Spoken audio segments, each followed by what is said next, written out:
ఉల్లిపాయ పచ్చిమిరకాయ కోస్తున్నానండి దెబ్బరొట్టేద్దామని.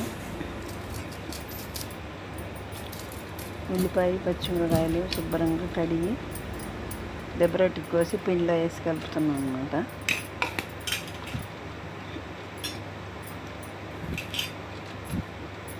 ఉల్లిపాయ, జీలకర్ర, కరివేపాకు, పచ్చిమిరకాయలు అన్నీ వేసి పసుపు కొద్దిగా వేసి కలిపి సాల్ట్ కూడా వేసేసాను దెబ్బరొట్టెలు వేద్దామని.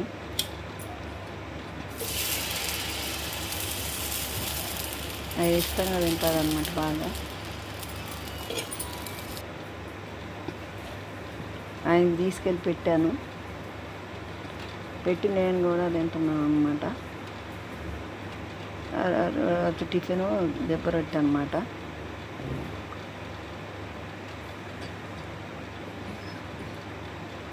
ఇద్దరికి వేసాను.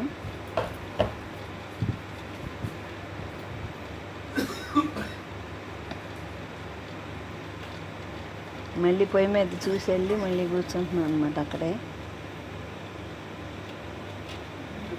చెరువు దెబ్బరొట్టె వేసాను అనమాట, పెద్ద పెద్దవి టిఫిన్ కింద.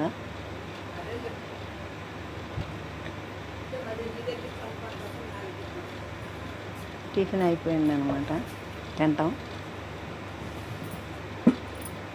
తర్వాత రోజు కూర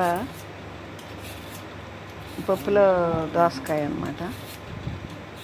ఏం కూర లేక కందిపప్పు వేసి పప్పులో దోసకాయ వేసా.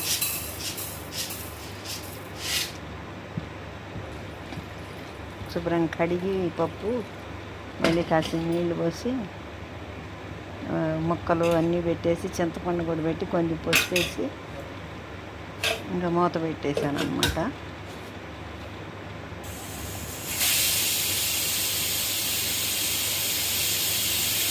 పప్పు ఉడికింది, 3 విజిల్స్తో ఏమో వచ్చినాయి అన్నమాట. బాగా మెత్తగా ఉడికింది. ఇంకా తిరగమాత కాల్చిపోద్దామని పప్పుకి తిరగమాత కాల్చిపోతాను. బాగా ఉడికింది, అది నీట్గా భలే టేస్ట్ ఉంది పప్పు కూర కూడా. వీడియో నచ్చితే లైక్ చేయండి, షేర్ చేయండి.